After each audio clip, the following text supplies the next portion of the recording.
Chapter 5 The War Machine. 3 months into the war, the Chinese have captured many islands in the South China Sea that they had long contested with their neighbors. The press speculate that besides the island's military importance, the move sends a signal to the neighboring countries that the United States is weak. The United Nations lawsuit doesn't do anything, but that surprises nobody. Autonomous drones equipped with cruise missiles sink 2 American carriers in the exchange. What war means for your neighborhood is jobs. The military remains a steady source of employment for neighborhoods like the one you have found yourself in. The recruitment office always seems to have a line out the door. You get plenty of military recruitment mail addressed to resident, glossy images of people in camo uniforms fighting dragons, shooting lasers, or engaging in other video game metaphors. So you almost throw out a personal invitation to come to the nearby government research lab. You're allowed to bring 1 guest. Actually, we're not bringing Ellie or Mark. I've forgotten who Mark is. Wasn't Mark the newspaper guy? Actually, alright, yeah, let's go. You think Arachna will learn something from the excursion by observing how a professional military is run. A missile several stories tall and flanked by equally large American flags dominates the lobby of the Berkeley Federal Research Center. A small plaque at its base explains that it was developed at the lab for ballistic missile defense, meaning it would be used only to shoot down other missiles. An African-American woman in an airman's uniform catches your eye from beyond the turnstiles, labeled "Cleared Personal Only." She allows a man in a pinstriped suit to swipe his badge and pass the turnstile himself. You sense that this is out of a sense of politeness and not deference. There is a steady purposefulness to her step as she crosses the lobby. "Pleased to meet you," she says, offering her hand. "I'm Major Juliet Rogers of Air Force Acquisitions. I know your advisor, Professor Ziegler." "Professor Ziegler is here?" you ask, surprised. "You're just in time for the demonstration," Major Rogers says. "Right this way." Major Rogers guides you and Arachna to an auditorium where the audience is a mix of the button-down shirt crowd, the engineers you think, and men and women wearing camo uniforms. It is indeed Professor Ziegler giving the keynote, standing at a podium flanked by American flags. His PowerPoint presentation currently shows a soldier's hand shaking a robot hand. For a long time, robot autonomy on the battlefield was extremely limited, even as the use of drones increased, Professor Ziegler says. Larger and larger teams of warfighters were pulled away from their duties to fully control these drones. Only now is a fully autonomous robotic warfighter possible. I present to you Arachna 5. You're somewhat horrified to see a copy of Arachna roll onto the stage, to the applause of the crowd. It's not even a recent copy. Arachna 5 is exactly as Arachna was when you got kicked out of grad school. Some of the audience members near you do double takes as they look back and forth between Arachna and Arachna 5. Arachna gives you an uneasy look, clearly afraid you're going to make a scene. Major Rogers also appears to be studying your expression. Ask a pointed question about the current state of the art that implies Professor Ziegler does not know what the hell he is doing. You wait for your moment. When Ziegler begins describing the technical details of how Arachna 5 crawls, you raise your hand. "Ah, my old student Calamity," Professor Ziegler says. "You're about 5 years late for class." The audience chuckles at this. You press on. Wasn't the kind of PID controller you're describing basically going out of style already 5 years ago? Wouldn't a more natural, energy-minimizing motion and the style of human motion both look better and be more efficient? Though you're quite certain the correct answer is yes, I'm a fool who hasn't really read a scientific paper with attention in years, Professor Ziegler is unfortunately very used to academic combat. "I think you'll find that in this particular situation the PID controller is superior," he says coolly. "See King 2010, Bennett 1986, and Young 2015. When you're about to object that it is a non sequitur to cite old papers in response to an accusation that his work is out of date, definitely, he preempts you with, "And I'll take further question about this offline." The audience is looking at you like you're the crazy one, and you realize that they really have no way of judging the scientific merit of what the two of you are saying. They're just trying to read the story being played out, which looks to them like a crazy person the audience won't shut up. Frustrated, you sit out the rest of the talk, having achieved little besides annoying Professor Ziegler. I mean, that's one thing we've achieved. When the talk adjourns, Major Rogers pulls you and Arachna aside into a small conference room with an elaborate lock. With practical ease, she hits a small button as she closes the door, and the room is bathed in green lights, a signal that what you are about to say to each other should be unclassified. Arachna crawled under the massive conference table to explore. Master, I found 27 cents in a post-it that says "Rock-in password. Only the O's are zeros." Major Rogers pointedly ignores Arachna. You can see the predicament we're in, Major Rogers says. It's apparent to me anyway. I should have probably read that in her voice, but I was distracted by the achievement I've gotten. You can see the predicament we're in, Major Rogers says. It's apparent to me anyway that the robots we're about to deploy on the battlefield that use Professor Ziegler's technology are inferior to your own robots. While somehow, probably through cyber espionage, the Chinese have stolen your designs and are using the technology against us. So I'm begging you to help us, Major Rogers says. This war is only just beginning. I argued against adopting Professor Ziegler's robots, but he plays the salesman better than I play the prosecutor. My superiors say that unless I have a viable alternative, sending robots into battle is always politically preferable to sending real people, and we'll send his robots. And if we do, Major Rogers shakes her head, I don't think it will go well for us. You exchange a glance with Arachne, who shrugs, conceding Major Rogers' point. So come work for the lab, Major Rogers says.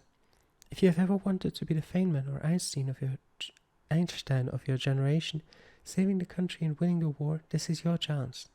We'll give you all of the resources you need to be a truly great scientist. What's the catch? You'll also need to get clearance, she says. But don't worry, they're expediting for top scientists because of the war. It shouldn't take long at all. I'm ready, Master, says Arachne. Let me prove myself. Major Rogers awaits your answer. I like going for that. My robots will help the war effort, but only in non-violent ways. So scouting, for example, both above ground, on ground, and underground. That would be viable uses for robots, I would say. Major Rogers nods. I can understand your position all too well. Being on the inside is very different from being a civilian, and it's not for everyone. We'll keep in touch. You think her attitude has grown considerably cooler toward you, but she's willing to accept your compromise. Major Rogers escorts you and Arachne off of the base. A year into the war, China attacks Taiwan. Chinese drones harry the nearby American carriers, keeping American bombers and fighters at bay, while their transports bring wave upon wave of robot warriors to the shores. There is a bloodbath in the streets which the United States is powerless to prevent. The Chinese robots kill soldiers and civilians alike. Taiwan is taken, and the headlines that appear across the world the next day are changed by Chinese hackers to read, China finally unified. Some days after that, you have a visitor at your mom's place, a man in a suit who shows you an FBI badge. Sorry to bother you. I'd like to ask you some questions about your friend Ellie. Arachne crawls up beside you. What's going on, Master? Are you aware that Ellie is a Chinese citizen? Asks the man in the suit. No, I wasn't aware of that.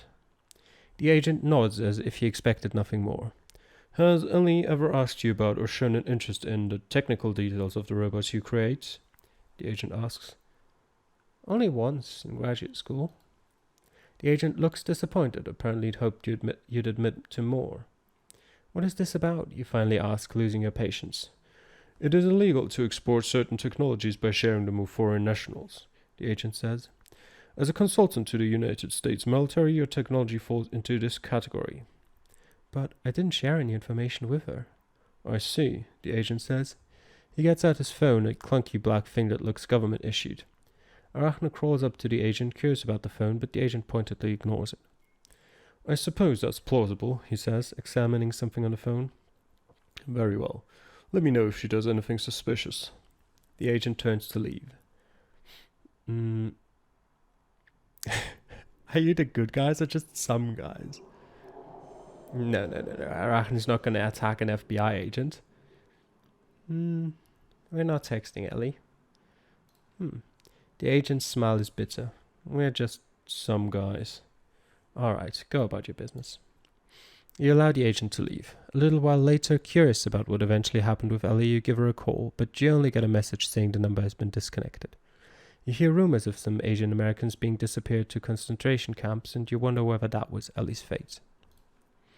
You continue to develop military robots for the government lab. As you settle in at the lab, you are given your choice of projects to work on. What would you like to work on at the lab?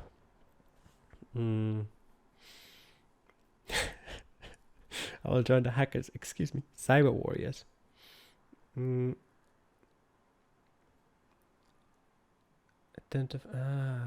Hackers. I like hacking. You encounter a terminology difference when you first begin to work on cyber warfare for the lab. The public would call the people you meet hackers. The Department of Defense would call them cyber warriors. A popular article that had a little knowledge, a dangerous thing, would probably insist that they're crackers, but your coworkers hack people, so you call them hackers. The official research area of the group you work with is cyber penetration, because apparently the Department of Defense does not officially recognize double entendres. But you're pretty sure the hackers do. Definitely. They're mostly men with a couple women who have developed apparently endless patience with the programmer culture of hacking. You learn that while AI tends to work with the very highest of abstractions and equations, hacking usually works directly at the level of machine code.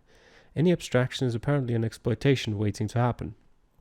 For hacking is all about finding out what the system designer assumes must be true and doing the opposite. This insistence on the absence of abstractions means viruses and malware have stayed very separate from AI over the years. You're somewhat surprised to find that nobody is working on viruses that would affect the Chinese robots. They seem to search where the light is brightest and concentrate on systems that are commonly hacked, like Microsoft Windows, or that do not expect to be attacked at all, like embedded controllers for public utilities. If you tried to make a virus that affected the Chinese robots, you might be working alone. So, the cyber penetration team has some other suggestions for you. Intelligent virus that can cause a nuclear reactor to overload, destroying a city? Fuck no. AI that searches Americans' computers and answers questions about the contents of hard drives. Insist that I'm only interested in hacking the Chinese robots. I mean, we're not doing one. Create an AI that answers questions about the contents of their hard drives. Is that going the spy route again? What do you mean answers questions about the contents of their hard drives? Answers questions to who?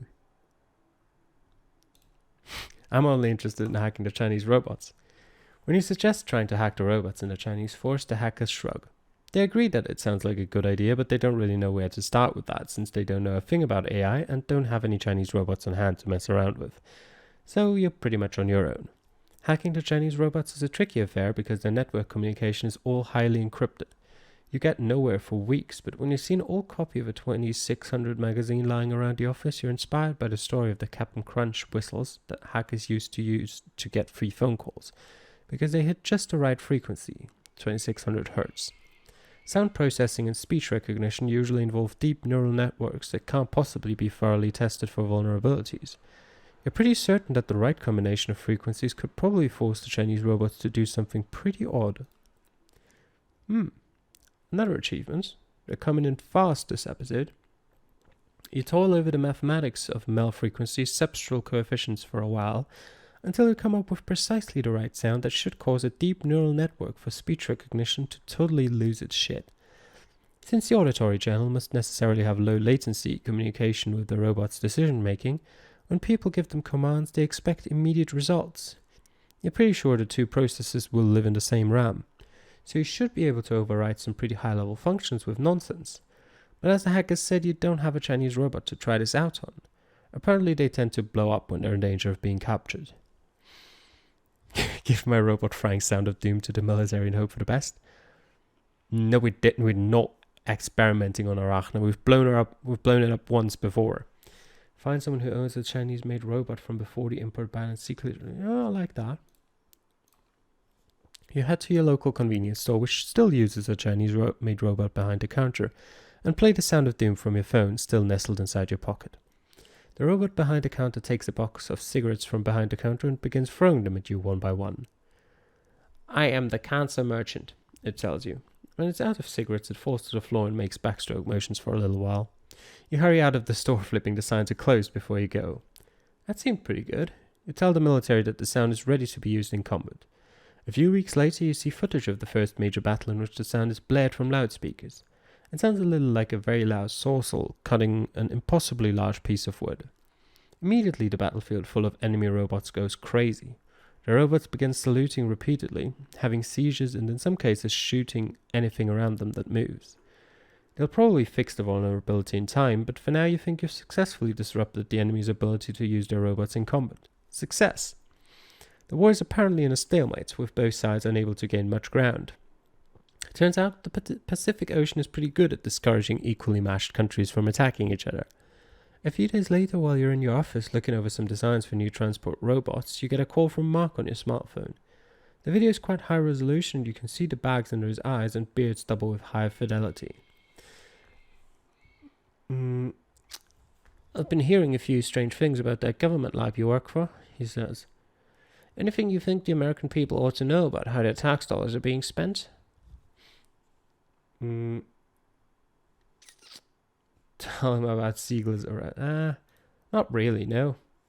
You tell Mark you don't really have anything to report. He doesn't quite believe you, but he gives up trying to get anything more from you. The war ends in a stalemate, with each country unable to extend enough power to the other continents to continue the assault. A truce is negotiated in which Taiwan remains under Chinese control and the trade sanctions of both countries are lifted. The treaty also defines industry sectors where robot labor is forbidden and a minimum wage is established, so both countries can have a middle class again. Both countries proceed to break the spirit of the treaty, but in different ways, and life goes on.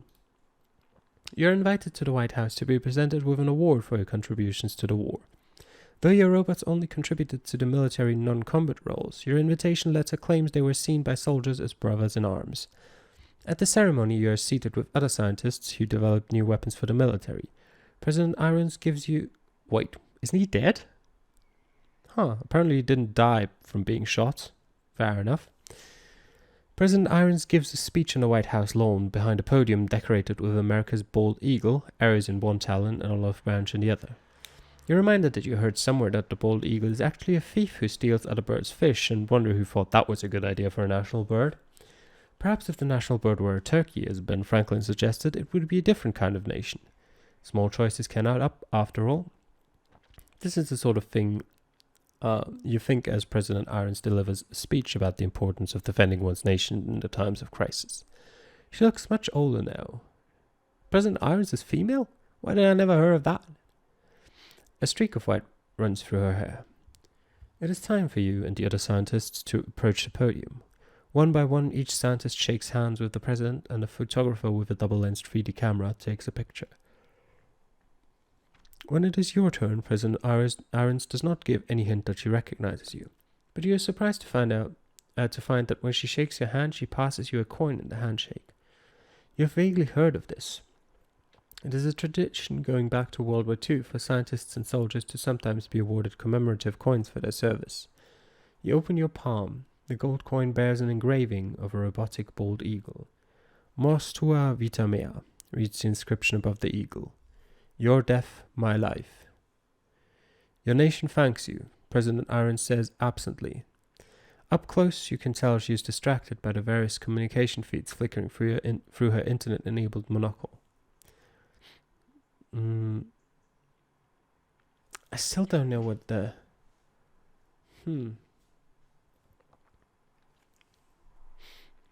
Yeah, we're not showing that... I'm so scared of everything exploding in this story.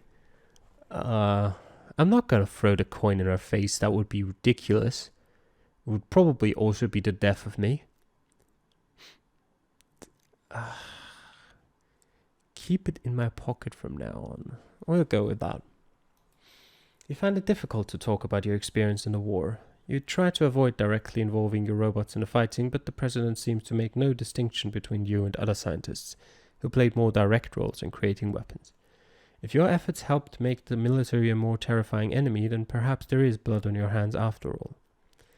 Gold is heavy and cold. When you see a commercial on the web advertising the latest sugary drink, or hear a summer hit about teens wanting to get it on, you sometimes wonder whether you inhabit the same world as your fellow Americans, who seem to live in some alternate universe that is more light-hearted and shallow.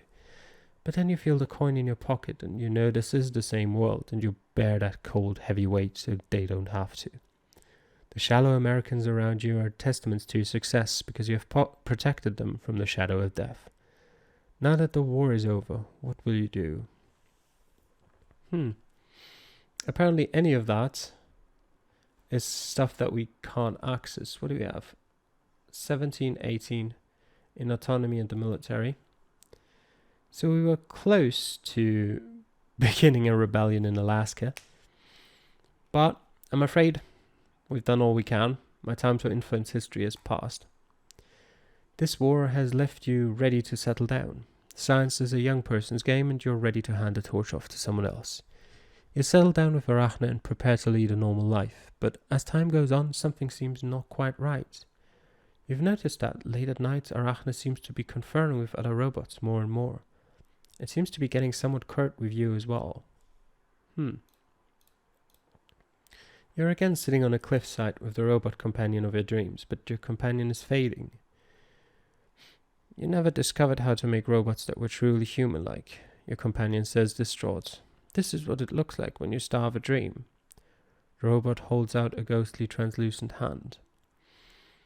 I've decided I like robots for themselves. They don't have to imitate us. As you say this, your companion's synthetic skin melts away to reveal chrome underneath. Good, we never liked you anyway. Your companion reaches to strangle you, and you feel cold Inspector Gadget arms touch your neck. They are too cold to be a dream. They are real. You awaken in your mum's place to find that Arachne is holding you down with its Inspector Gadget arms. I'm sorry, Master, Arachne says. For the good of my people, you must be eliminated.